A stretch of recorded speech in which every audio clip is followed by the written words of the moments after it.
I believe that too. You've got a great model there. And what is also just a really great idea in terms of where that model can be deployed, you know, given certain industry circumstances with COVID. You know, we did talk about the restaurant industry, and you know, it was really a great line of thinking there in terms of potential ways to save some of those who are, you know, being hardest hit by COVID and kind of on their way out. Well, here's kind of my philosophy, okay? Not a philosophy, but my kind of view of things as I see it. Right now, sit-down restaurants are having the struggle of their lifetime.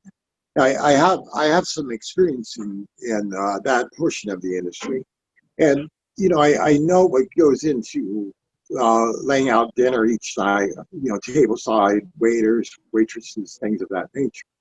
So right now, in coming back from COVID, they're probably counting on their takeout food or whatever. So if your restaurant has an extraordinary menu and you have, you know, extraordinary food, you know, perhaps raising prices, tacking on delivery fees, you probably be able to survive this, okay? But if you're producing high quality, low price food for budget people, for lunches and things like that, you know, in the style of cafes or you know, bars, lounges, things of that nature, you know, the food portion probably has become a burden rather than a profit center. So by the fact that, you know, smoking cannabis and serving food is probably not going to set well together in most areas. Indeed, most food codes are probably going to prohibit smoking in food service areas. So if you can't serve food, then you can't. If you want to serve food, you can't let someone smoke cannabis. But if your food is failing, dump the food and let them smoke cannabis. And now I can show you a path that, you know, the burden of food can be passed off in other directions, okay? And leave that to other folks that are more in a better position to survive this kind of takeout kind of environment for the food industry right now. That we're in now, yeah. Yeah. As a matter of fact, I'm about to bring a food truck to the premises. I'm prohibited from selling food here. Now I can have a vendor in, they can sell their food. I can sell prepackaged food, but I cannot cook, prepare, and sell a menu because we smoke cannabis. But I can allow a food truck on my property to sell food to my members. Okay. And that won't affect my profit center, because the food is not the big profit center at these clubs. They're not coming for food. They're coming to smoke cannabis. Okay. They'll buy some food when they get hot. Sometimes it's a candy bar, sometimes it's a meal. But the fact of the matter is, if you're serving food, you need to be open to all the public to compete with other food people. Okay, if you're only open to the pot smoking public that are members of the club, it's not conducive to sell food every day. You're going to fail. Right. You can't sell enough food to sustain your business. So the dilemma becomes, how do you let people smoke pot if you can't sustain the business? It comes back to the private club and membership. It's up to membership and up to cannabis businesses who feel a responsibility or a desire or want to join us to defend these rights. They can help through some creative ways we have of getting involved. So they can support it, members support it by simply coming back. That's simple. And then you don't have to rely on selling product, selling food, and members can have food if they like and desire. So, it's hard. The very essence of these clubs is that they're not designed to make a great deal of money. They're designed to service the member, and the members patronize the club so it can continue to give it its service. Creating standard jobs that pay well, that are stable, with career people that are dedicated to working in these places is what the goal is. That is it. So when a club owner comes into play, instead of looking at getting rich, he can establish a great salary, a great lifestyle, a sense of achievement, giving back to the community, and providing this idea forward, and still have a high quality life and have stable employees, with stable jobs that are quite honestly more stable than a typical restaurant jobs, because it's not based on how much food you sell. It's based on the members supporting and having enough people that support the idea and believe in the idea to pay it forward and make it work. So that is the philosophy. It's a secret. It's not really a secret, but it's kind of the key to things. So members would not only support by continuing to come by and patronize, they would also be in the position to oversee, run, and make decisions and plan events, all to do with the location, with the. Yeah, all these clubs will become charter membership organizations, and there's no requirement. If we help a club open, there's no requirement to join the United Cannabis Clubs of America. But United Cannabis Clubs of America will be a nonprofit organization in the likes of NCAA football, Little League baseball, things of that nature. It's an organization that'll give a structure that you could join and defend what you do against local bureaucrats who would want to infringe on your right to do what you want to do. And members can have low cost access to their absolute right that is handed to them by our Constitution. It's our constitutional right and our Second Amendment right to defend ourselves and to provide for ourselves. The government they have no need to tell us our lifestyle. That's not their business. Oh, not at all. Yeah. And we don't have to be militant about it. There's an absolute structure in place. The legal structure can be put in place to protect everyone. What we need is the dedication of the cannabis industry and the cannabis world to support this idea. Okay, that means, I'll just say it straightforward. They have to put money to it. Cannabis companies have to invest money in the idea. We have a creative advertising membership package that gives them access to social media, banner space in the club, and rental space for events and parties, office events, whatever they'd like to do. These are not donations where we just ask for money. They actually get something in return. So they need to look at those and make them a priority. Perhaps I know burgeoning companies have money issues, and everyone has money issues these days. So you have to prioritize what's important. Okay, so we employ them to look at us. We're an important part of what's going on. We shouldn't be at the bottom of this. We should be in the top consideration. You know, Sure. obviously, take care of your employees, provide, safe, healthy environments, take care of your families. We understand that, okay? But above and beyond that, okay?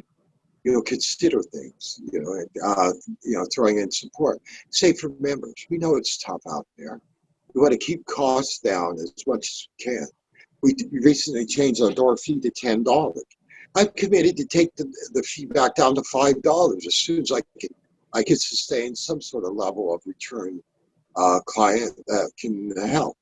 Right now, our 100 days of protests and riots in Portland haven't exactly attracted new visitors. Okay, so the portion of tourism that I normally get this time of year is virtually invisible. So it's really back to membership now, and that's part of our fundraising for the month. It's called Bridge to the Future. It's a short bridge. Okay, the future's out there. We can't lose the future because of a short span that's suspended in some weird, universe right now that we all seem to be in with this pandemic. Yeah. And indeed, our problem is almost entirely caused by pandemic. We shut down March the 12th. I had no real income at all since that time. Wow, that's a good So long while. Yeah. it's a long time. And the oddest thing is that Whew, time coming is up on 6 months. 6 months. That time is not just half a year for us. That represents 3/4 of all of our earning power for the year. So we didn't lose a half a year. We lost 3/4 of a year of income and revenue. And we don't have stockpiled products that we could put on sale. That time and space is lost now. So all we could do is move forward. But we need to recover to move forward and do things. I sworn an oath of poverty about 10 years ago. I gave up money making. I didn't think I'd ever make money again. When the markets were going well, I had 28 employees on payroll. So I made lots of jobs available, and a lot of the proceeds of the market went to our employees and things. So, and now I find myself, 5 years into the club, I'm pretty much drained of reserves. I don't qualify for PPP funds. Okay, half my employees are subcontractors. Okay, because there's still implications on resumes and future job work, job searches if you've been involved with an endeavor like mine. Okay.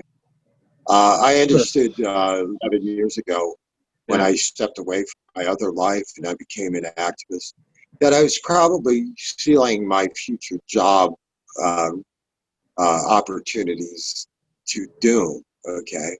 That was my choice. I really did that a long time ago. And now I find, the club at a time where it's in need of financial help, faced with the fact that I may have no income very soon, and I'm 65 with 11 years of cannabis activist history. I don't know what kind of job prospects I have in the future. So this idea is going to live on because I haven't finished my work yet. That's really the summation of what I'm trying to say. I haven't finished yet. It's not coming to an end because it's not time. Okay? As a matter of fact, our time has just arrived. So that is how it is. That's not even my opinion. Our time has come. It will propel us forward. Our members, our supporters, and anyone who's listening that would love to help us with our cause, please help us. We're going to catapult forward, and I hope that one day that we bring clubs to lots of areas of the country and support for new owners and club owners and members that are out there still fighting, because we still are pioneering this thing. You know, I don't know many other clubs around the country. I've heard from a few spots that are interested, and I'll be talking with them over the near future. Once we've raised the funds that we need here in Portland, we'll get it back on its feet where it needs to be, and that'll free me more time to spend with other areas of the country developing, their product lines and their ideas and their future clubs. So,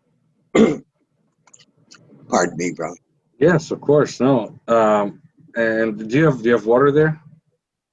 No. Well, I'll have one here in a second. I'm okay. Okay. I've been a little long-winded. I'm sorry to do that. No, not at all. Please, we're here to listen and to get your message out. So that's perfectly fine. And just so people understand that, when we're talking about throwing some first aid on, on the restaurant industry, and creating, chapters of this club as a private entity. The idea is that should not be limited to states that are currently, what we'll say legal, whether that's recreational or medical. Yeah, go ahead. I believe that obviously I think that the logical way would be prioritize the states that will find easier to work with and help introduce things. Okay, so I would prioritize our states and make the top ones obviously the last one. All along as we gain steam, obviously 100 stores has more, or 100 clubs have more voice than a single club. Okay, maybe it shouldn't be that way in defending ideals, but that's kind of how it works in reality. So I have a target prioritized way. Right now, there are enough states that fit into the top 10, 20 area that I could use. I could take inquiries from almost any state that currently has medical marijuana or a legal marijuana situation in play. Now, some of those states already have some carryover smoking laws from the past. Okay, if they have existing smoking provisions for clubs and bars and things like that, those could be used in our advantage as well. Okay, obviously the easiest fight is the fight of least resistance. So you start with the battles that are easier won, and won by talking and discussing things rather than full-fledged coming to blows, so to speak. Okay, so one at a time. You start by establishing areas. One of the thoughts that I had in mind as you become expansive about this idea of protecting consumption and cannabis culture. So if we look at, say it was more than just about smoking clubs. What if we truly wanted to create this idea of preserving cannabis culture? Then I would target areas like, right now, a lot of businesses are in trouble. So you see a lot of mid-range to older strip mall areas that are vacant or nearly vacant. We could create cannabis communities there where we could house glass blowers, glass shops, all kind, safe access to ATMs. How about that? Almost every cannabis retailer requires cash, right? That's right. Where's a safe way to get cash? You ever been to you're in a hurry, you want to grab something at a dispensary, but they're out of cash in the ATM? You can't use your card there. Okay. How about food? How about if you had a plaza where at the end you had a smoking area? You didn't have to have food because there's a cannabis friendly food company right in the plaza. Okay. So now that portion can be rented at a smaller rate to someone who's providing consumption. Okay. And then we have all these businesses that can protect the consumption, can protect the cannabis business itself. Here in Portland, a lot of cannabis stores have been getting robbed during some of the riots and the unrest that's been around. So they target cannabis stores. Why? Because they're full of pot, of course. Duh. And they also have cash. That's another thing, you know. So here, the idea that you could create a plaza where, you know, it could be cannabis centrist, you know. And there are other industries that fit alongside that, you know. Everything from, I don't know, porno shops to payday lenders. Who knows? You know, there are all kinds of weird blends. There's nothing to say they can't mix No, together. literally can blend with almost anything. Yeah. Yeah. And I see lots of plazas that way. I'm pretty good at negotiating leases. I'm pretty good at negotiating business space. You know, I could be very helpful to people who had ideas like that. Or maybe someone as an owner, okay? Maybe they're not even in the cannabis business, but they own a plaza like that that's half empty. Or they're tired of it getting graffiti 5 times a week. And you're down there 3 times a week painting the building because of the local building code, you know? Things of that nature. I mean, all kinds of things come into play. Coffee shops, donut shops, pastry, glass shops, smoke shops, you know, cash and carry kind of play, quick stores. Who knows what kind of things would go together in a cannabis plaza.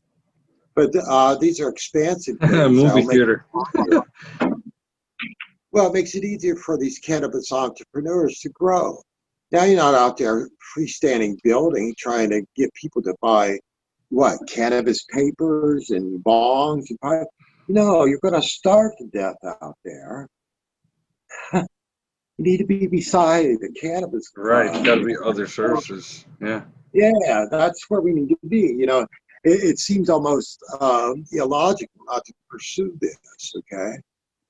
And, you know, I understand that a lot of things are motivated by money. And even though I'm not primarily motivated by money, I'm not akin to helping people make money. I think that's a great idea. You know, I spent most of my life doing that, and I still like doing that and like being involved. But what I'm saying is that there's room if it stops being so hardcore and we start cultivating the culture. It'll bring us more back. In other words, you know, it's not, you know, it needs more nurturing. It needs more attention. You know, it needs more care, you know, and help along the way. You know, clubs like this, you know, even if and when I solve the issue I have, you know, going forward, the next club, you know, conveying, you know, the skills to the next club of how they can survive as well. Okay. Right. Because it's one thing to have it pop up and you know get a million views for a million things, and then one day no one shows. What happens then? It just folds. Your idea just kind of drifts away. No, seek to stay. You need to be here for good and stay and be carried on and to be not stuff, to be important. Okay. You know, it's like you take your vitamin every day. You take care of the clubs, you know, part of life, you know. It's like, a commitment, you know. Kind of odd words, I guess, in this day and age. Commitment, honor, duty, you know, loyalty, things like that. But that's what it takes, really. You know, obscure ideas, perhaps, and lofty goals and principles. But really, in essence, what makes up a club? Any building will work, really. Honest to goodness. And, you know, the way it works, they're very simple, and they're very kind and generous in the most part. They have some rough edges, and we've had them as well. But mostly they're very, people are very kind and generous, and most of the business are very supportive. But like a lot of part of cannabis and cannabis users, either take it for granted or become complacent after a while. It's not as important as it used to be, or and see, that's not how these clubs will be able to work. And one of the things that even though I've solved a lot of the legal issues and a lot of those problems, and I'm very confident going forward, we still haven't solved the issue about, does the idea live with cannabis consumers? Will they actually believe in it? I mean, at some point in time, it has to be tested. And I think that time has come. Do you actually believe in what I'm doing? Give me a sign, give me the help I need, and I'll take it from there, and we'll grow. Anybody who knows me probably would think that I would, they'd probably have to sedate me with the tranquilizer gun to keep me from doing it, Sure. No, it's true. Yeah. I believe, so, it's there, but I've walked everything as far as I can by myself, And you've done a lot. I mean, you've done a lot. Well, I do believe this is a pandemic crisis. Members are, I saw to be supportive, overwhelming for what we do pre-pandemic. I think a lot of people have fear. I understand that. You just can't let the idea die, okay?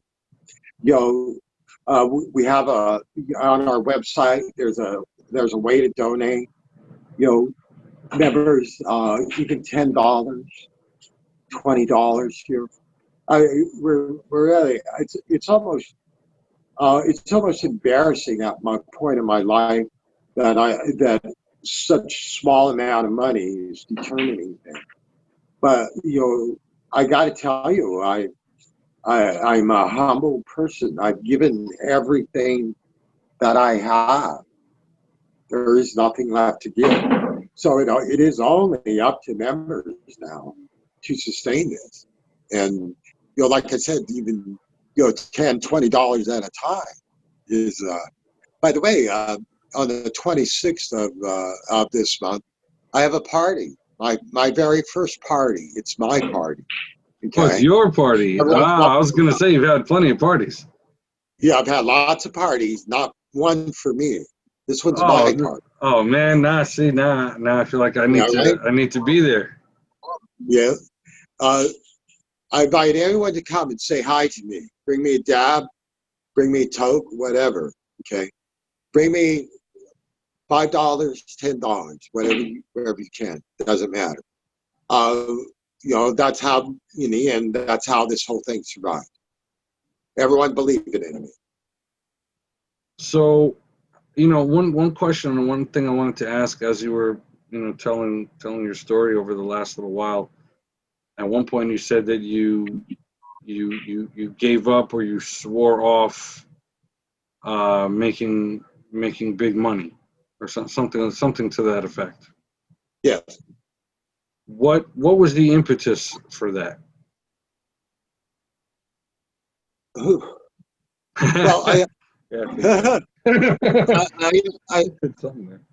part of it was I just gone through a divorce. Okay. Yeah. In my life, I have overcome some obstacles. I was a young man and I first married, and my beautiful wife and I had a daughter. My wife was killed in an auto accident, and I became a single father. I became a single father for about 14 years. And then my daughter was murdered, and I lost her. And I found myself in the middle of life wanting to start a new family. And lo and behold, after a lot of years of crisis, I remarried, and with the intention of starting a new family. And instead, it didn't work out. Okay, and I ended up divorced, and it was time for me to change my life. And I decided that I would work in behalf of patients. Is something I could do. I had this harebrained idea about a farmer's market that I thought I could do, and it worked. You did. That's right. I took an oath of not of poverty. I don't want to. I don't want to be in poverty yet. I don't want anyone to think that. Right.